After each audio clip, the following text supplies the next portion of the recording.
Проект „Възстановяване на туристическа инфраструктура в лесопарк Момчил юнак на община Момчилград на стойност 45 000 лева е финансиран чрез стратегията за водено от общностите местно развитие на местна инициативна група, общини Момчилград и Крумовград по мярка 7.2. Инвестиции в създаването, подобряването или разширяването на всички видове малка по мащаби инфраструктура по програма за развитие на селските райони 2014-2020 година.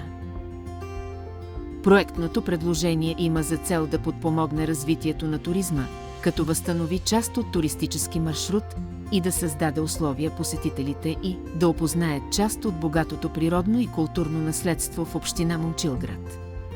Лесопарк Момчил юнак е обичана и посещавана местност. Намира се над град Момчилград и открива прекрасен изглед към цялата околност.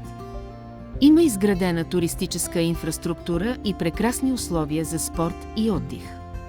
Наблизо е построен и параклис Свети Дух, около който ежегодно се провеждат общоградски събори. Освен асфалтиран еднопосочен път и горски пътеки, в лесопарка съществува и дълга стълбищна алея, водеща до най-високата част на парка. С проектното предложение се цели възстановяване именно на тази част от туристическия маршрут.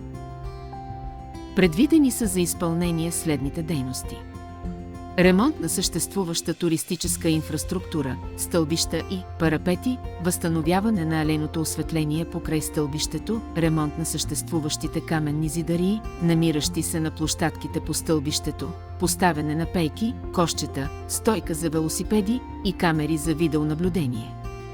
Чрез възстановяване, укрепване и обезопасяване на стълбищната алея, жителите и гостите на града ще се насладят на удобството и сигурността от улеснения достъп до лесопарка.